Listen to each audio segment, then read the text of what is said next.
Հայոց նորագույն զինյալ պայքարի Ռահվիրա Գուրգեն Յանիկյանը ծնվել է 1895 թվականի դեկտեմբերի 24-ին Արևմտյան Հայաստանի Կարին քաղաքում, ավանդապահ ընտանիքում։ Նույն թվականի կոտորածներից հետո ընտանիքը գաղթել է Կարս, սովորել է Ժնևում, Նոր Նախիջևանում, ավարտել է Թիֆլիսի Ներսիսյան դպրոցը, ուսանել Մոսկվայի համալսարանի ճարտարապետության ֆակուլտետում, մասնակցել Վահրամ Փափազյանի խմբի ներկայացումներին։ 1915 թվականին դրոյի կամավորական գնդի կազմում մասնակցել է առաջին համաշխարհային պատերազմին, զբաղվել կամրջաշինությամբ եւ հետախուզությամբ, պայթեցրել է թուրքական զինամթերքի մեծ կենտրոն, պարգևատրվել Գեորգիևյան խաչով, ապա աշխատել է Խարկովում, որտեղ ամուսնացել է Շուշանիկ Քյոմուրճյանի հետ։ 1930 թվականին տեղափոխվել է Իրան, զբաղվել ճանապարհաշինությամբ, կառուցել Թեհրան-Թավրիզ երկաթգծի 315 կիլոմետր հատվածը։ Ստեղծել է Յանիքսքով սարքը, ինչով տեսանելի էր ավելի քան 100 մետր խորություն։ 1946 թվականից ապրել է Ամերիկայի Միացյալ Նահանգներում։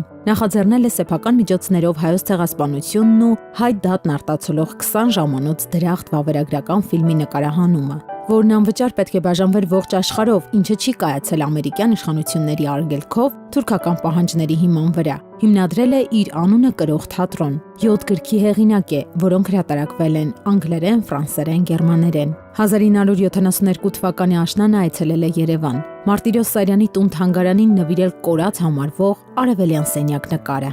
1973 թվականի հունվարի 27-ին 78 տարեկանում Կալիֆոռնիայի Սանտա Բարբարա քաղաքի Բալթիմոր հյուրանոցում Լոս Անջելեսում Թուրքիայի գլխավոր հյուպատոսի եւ նրա տեղակալի նկատմամբ իրականացրել է վրիժառուական ծրագիրը, Սփյուռքում սկզբնավորելով զինյալ պայքար։ Դատապարտվել է ցմահ բանտարկության, մահացել է 1984 թվականի մարտի 27-ին։ Արվեստի եւ գրականության շվեյցարական միջազգային ինստիտուտի անդամ է, նպատակ եւ ճշմարտություն հուշերի հեղինակ։ Բարև ձեզ հարգելի բարեկամներ։ Հայորդիներ հաղորդաշարի այսօրվա հաղորդումը նվիրված է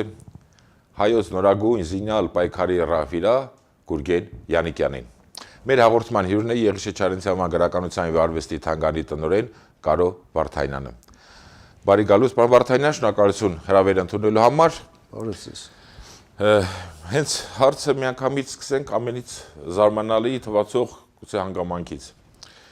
78-ամյա մի ծերունի, արդեն պատկառելի զառամյալ տարիքի ասած, ով ճիշտ է օտարության մեջ, բայց համենայն դեպս նյութապես կամ ֆինանսապես, կենցաղով ամեն ինչով ապահովված եւ պետք է որ իր կյանքի մայրամուտը արդեն խորցելությունը հանգիստ վայելեր եւ ահա բոլորի համար տարօրինակ կերպով անսպասելիորեն կատարում է մի քայլ, մի գործողություն է իրականացնում, որը շատ-շատերի տրամաբանության մեջ չէր տեղավորվում։ Ինչով էր պայմանավորված այդ քայլը։ Դա պատահականություն էր, թե ինչ-որ օրինաչափ հանգամանքների կամ նա կյանքի օրինաչափ զարգացման արդյունք։ Ամենևին էլ պատահականություն չէր, դուք ֆիքսեցիք գործողություն իրականացնելու պահին նրա տարիքը 78 տարեկան, խոսքը 1973 թվականի հունվար 27-ին է վերաբերում, բայց եթե մենք ուսումնասիրում ենք նրա կենսագրությունը, այնտեղ պարզ երևում է, որ ամբողջ գիտակցական կյանքը նա նվիրել էր հայ դատին, իր ժողովրդի պահանջատիրությանը, պարզապես որպես նշանակալի մտավորական, արվեստագետ, գրող, գրականագետ, դերասան, շինարար, գործարար, նաև գյուտարար, մի խոսքով իր ժողովրդի տասնյակ ու տասնյակ շնորհներով օժտված անհատականություն, խոշոր անհատականություն, այդ պայքարը երկար տասնամյակներ նա տանում էր խաղաղ, այսպես ասենք, քաղաքակիրթ միջոցներով, մինչև որ ստիպված ինքն իրեն խոստովանեց, որ աշխարհը քաղաքակիրթ լեզուն չի հասկանում, ավելին ոչ միայն աշխարհը,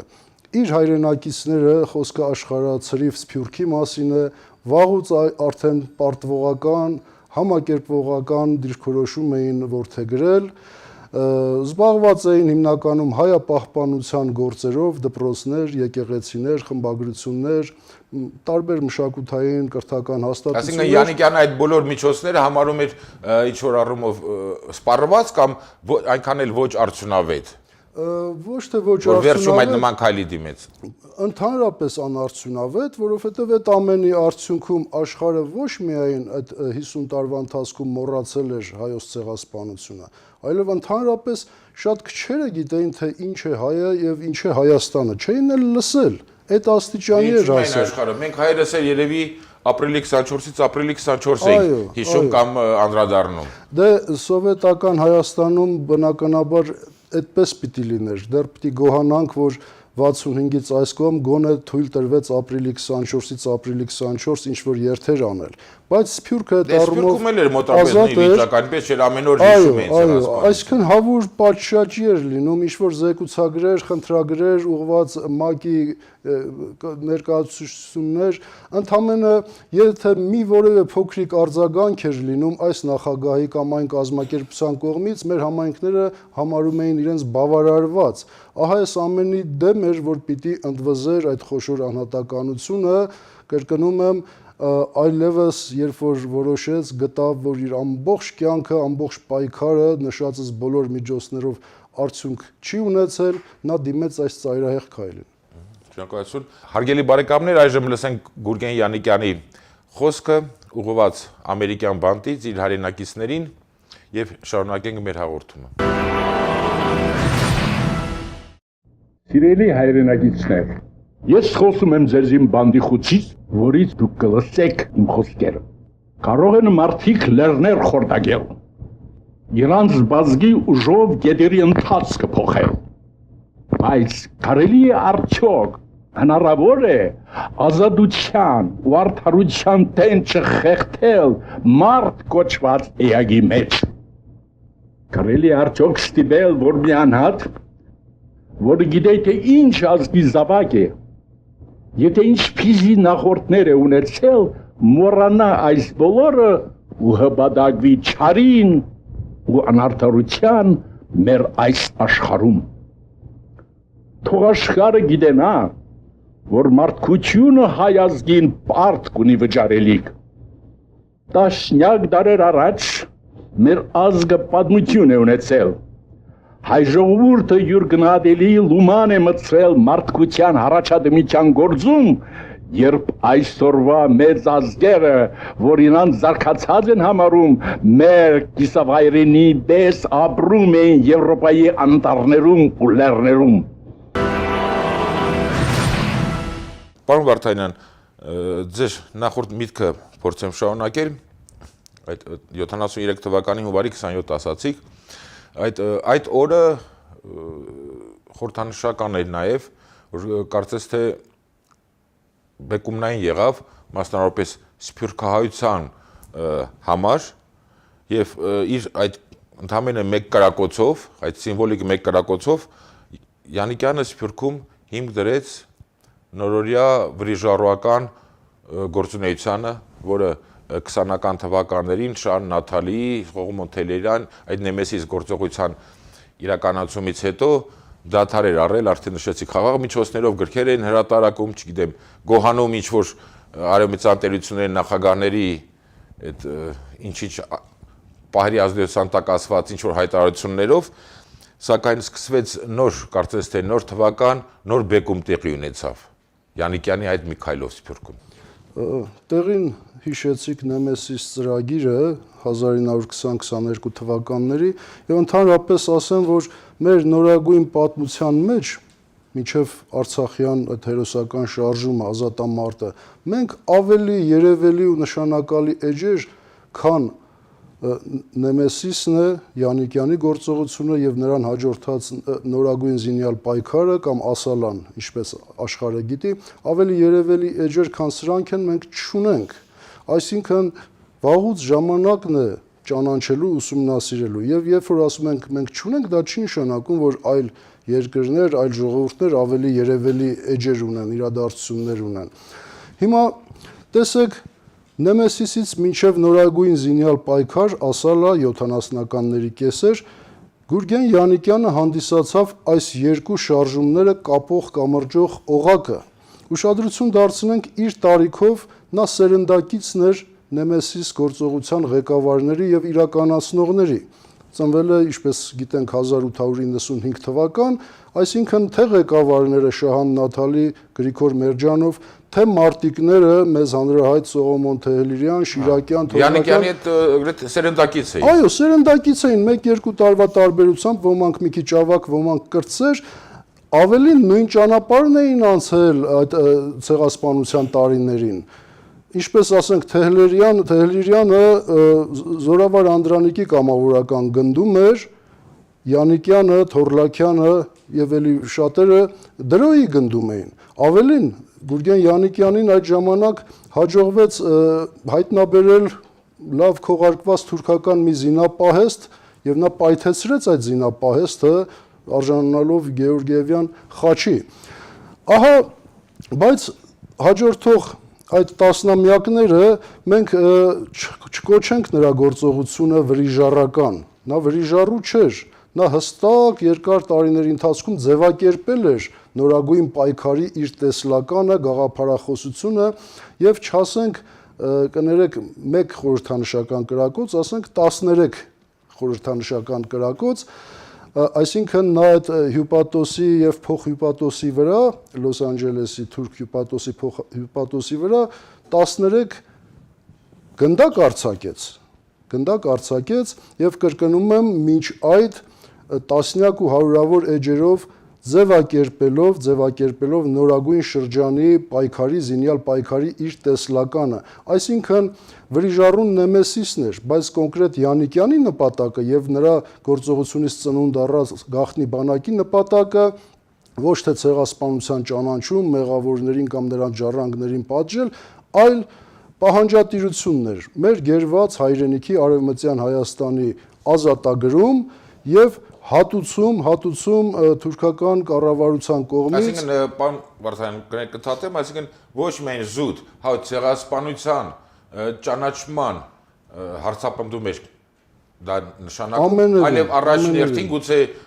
այդ հայ ցեղասպանության փաստի ճանաչումից ավելի շատ հենց պահանջատիրությունը։ Ճիշտ հասկացա։ Իհարկե, հայրենիքի վերատիրացումը։ Այո, ցեղասպանության խնդիրը դնում էին եւ այսօր էլ դնում են ցավոք մեր ավանդական կուսակցությունները, այսինքն եթե աշխարհը երբևէ պաշտոնապես ճանաչի, այսօրվա նրանց նպատակները իրականացված կլինեն, բայց դա ոչ թե քիչ է Յանիկյանի եւ գաղտնի բանակի համար, այլ ընդհանրապես դա կարեւոր չէ, նշանակություն չունի գաղտնի բանակի եւ Յանիկյանի համար։ Այլ բան է, որ ցեղասպանության մասին աշխարհը իմացավ եւ գոնե փաստացի ճանաչեց, այսօր որևէ մեկը չի հերքում, չէ՞, բոլորը գիտեն, այլ բան է, որ պաշտոնապես չեն ճանաչում։ Փաստացի ճանաչումը դարձյալ նրանց շնորհիվ է եղել, որովհետեւ երբ որ բիրտ ուժի դիրքերից ես խոսում, արդեն աշխարհը սկսում է հաշվի նստել քեզ հետ։ Ամեն գործողություն սկսում են մարդիկ ուսումնասիրել, քննարկել, թե ովքեր են հայերը եւ ինչ են ուզում աշխարհից, ինչու են ռումբեր տրաքացնում, ինչու են դիվանագետներ սպանում։ Վախ ունենան, որ կարող է իրենց արարքների համար համապատասխան համարժեք պատասխան ստանալ։ Բացի դա, այսինքն ուսումնասիրում են հասկանալու համար, թե հայերը ինչ պայքարի են դուրս եկել եւ արդյունքում ցեղասպանության մասին այդ շատերը լծվեցին հայկական հարցը ուսումնասիրելու գործին եւ արդյունքում տարածվեց, այսինքն ինքնաբերաբար եղավ ցեղասպանության ճանաչումը, պայքարի ճանապարհին եղավ, բայց կրկնում եմ, դա երբեք նպատակ չի եղել թե Յանիկյանի, թե նրա հոգեզավակ ասալայականների համար։ Շնորհակալություն, հարգելի բարեկամներ, եւս մեկ անգամ լսենք ամերիկյան բանտից Գուրգեն Յանիկյանի պատգամը եւ շարունակենք մեր հաղորդումը։ Հբարդ եմ, որ հայ եմ ծնվել։ Հբարդ եղեք եւ դուք իմ սերերի հերավոր ցեղագիցներ, որ պատկանում եք մի ազգի, որ քանից անգամ ապացուցել է աշխարհին, որ կարող է տալ յուր թանկագին զավակների արյունը ազատության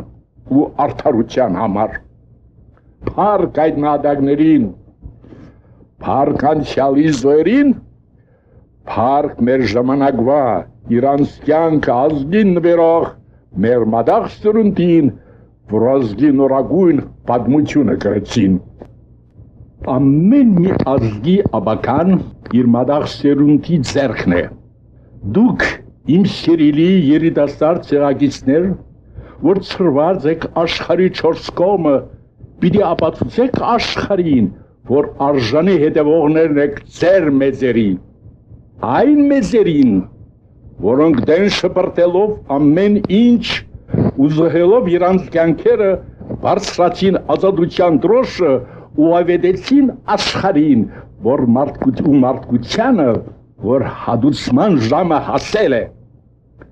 ցնցեցին հիմքը մարդկության ու հայտնեցին, որ չուզեն այլևս լինել խաղալիք ուրիշների համար, այլ կուզեն, որ իրանց տեղն էլ գրավեն իր արժանի տեղը ու ողերին թշնամին մարդկային դեմքով գազան թուրքը դա պատասխան իր գործած որժագործությունների համար։ Պարոն Վարդանյան,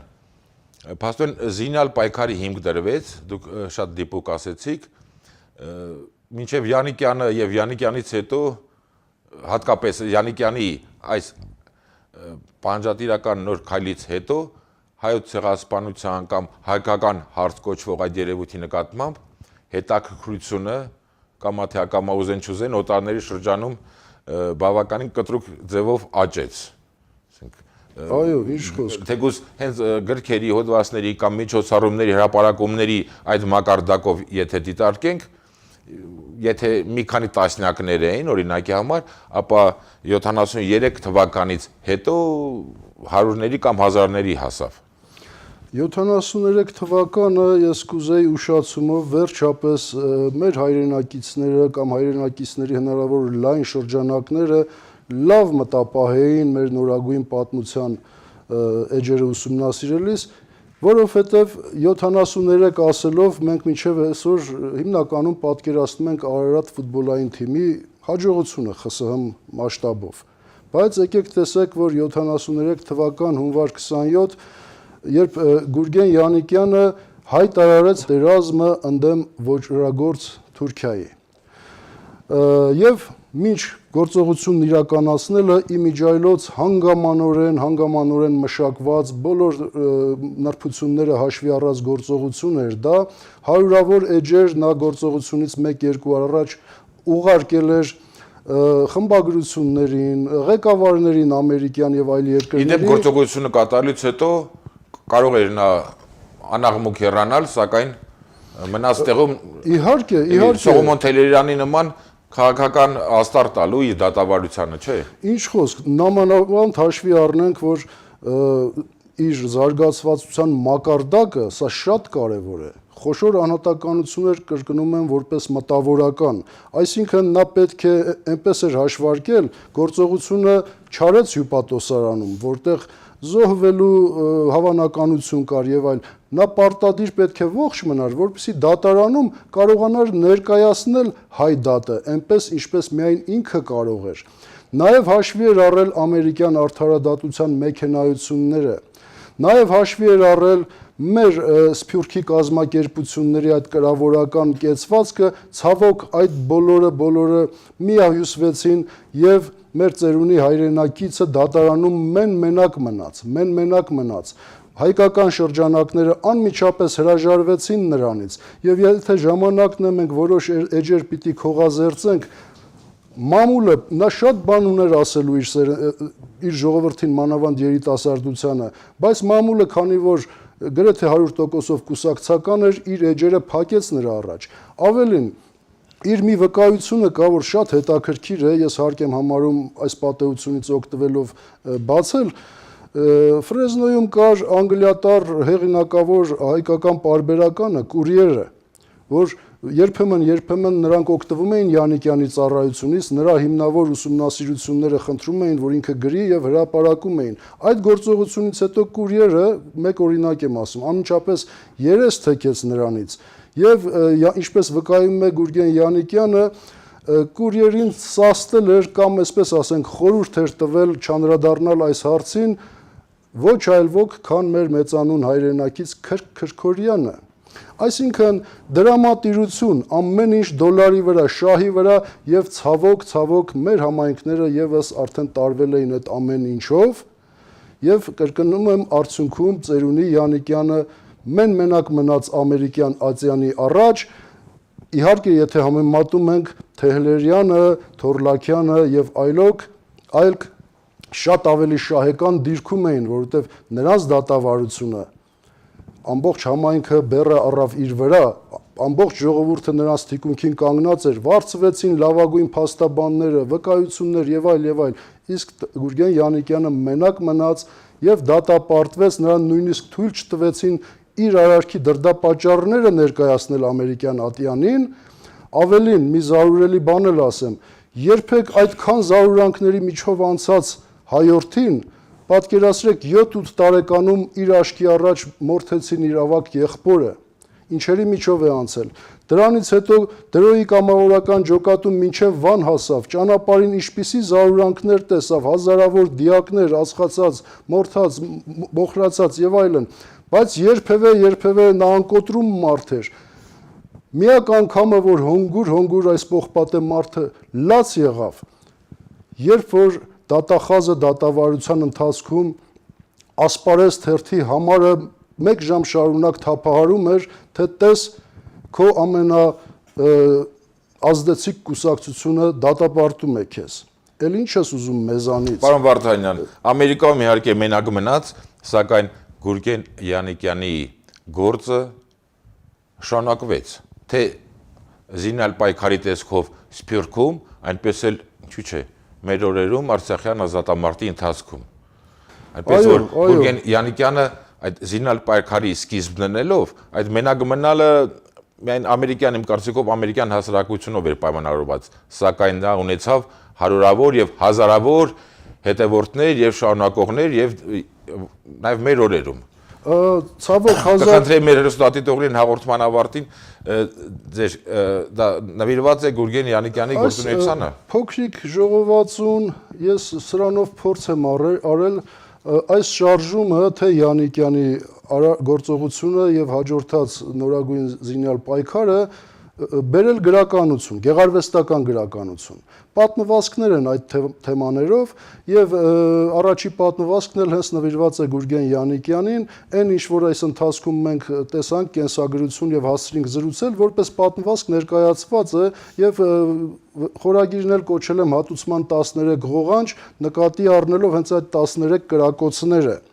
Ինչ վերաբերվում է սրան անմիջապես հաջորդեց իմ վերջի գիրքը, որ ամիսներ առաջ լույս տեսավ, դա արդեն Ասալայի պատմությունն է, որպես գեղարվեստական վեպ, եւ ուրախությամբ պիտի ասեմ, որ 4000 տպաքանակ 2 հրատարակություն ունեցավ եւ այսօր ես օրինակներ չունեմ։ Սա նշանակում է, այսպիսի տպաքանակ գոնե վերջին 25 տարիներին ես Հայաստանում չեմ հիշում։ Սա նշանակում է, որ երիտասարդությունը կարոտ է իր հերոսական էջերին։ Դա նշանակում է, որ Յանիկյանը մենակ չի մնացել։ Իհարկե, Յանիկյանի շարունակողներ կան։ Հարգելի բարեկամներ, լսենք եւս մեկ անգամ ամերիկյան բանտիստ Գուրգեն Յանիկյանի պատգամ ուղղված մեր հայ երիտասարդներին։ Ես զգում էի, որ մենակ մնալու չեմ։ Ես գիտեի, որ իմ երիտասարդ ցեղագիծները ոչ միայն վերցնելու էին իմ բարձած ազատության ու արդարության դրոշները, այլև ավելի բարձր էին բարձրացնելու ու տանելու էին ու հասնելու մինչև Մարարադի գագաթը եւ բարձելու էին այնտեղ, որ աշխարհում ծրված հայ զավակները տեսնեն ու լսեն նրա կոչը, որ հասել է ժամանակը մեզանից գողացվածներին տեր կանգնելու ու փլադակների վերածված մեր ամանները սկսեն կառուցվել, որ զարմացնել աշխարհին հայու հոգու ուժի կամքի անմահությունը փաստելով։ Ես գիտեի, որ անհատս մենակ մնալու չէի, հազարավոր ինձ նմանների կրծքերում նույն հրաբուխն էր կյանք առնելու ու մեր վայրակ թշնամի թուրքից պատասխան պահանջելու։ Պարոն Վարդանյան, կրկին շնորհակալություն հաղորդմանը մասնակցելու ձեր պատրաստակամության համար։ Ափսոս կար չէ։ Համոզված ենք, դուք այդ գրքերի հազարավոր օրինակներն ասեցիք, որպես պատմաբան ես 70-80-ական թվականներից մինչև Արցախյան պատերազմ պատմական իրադարձությունները եւս ապացուցում են, որ Գուրգեն Յանիկյանը իր գործով, իր այդ մենակ չմնաց եւ թեւավոր ասած սրբազան խելառները մեր իրականության մեջ երբեք չեն վերանա։ Հարգելի բարեկամներ, հայրորդիներ հաղորդաշարի այսօրվա հաղորդումը նվիրված էր Գուրգեն Յանիկյանին։ Առայժմ այսքանը, ճանաչենք հայրորդիներին։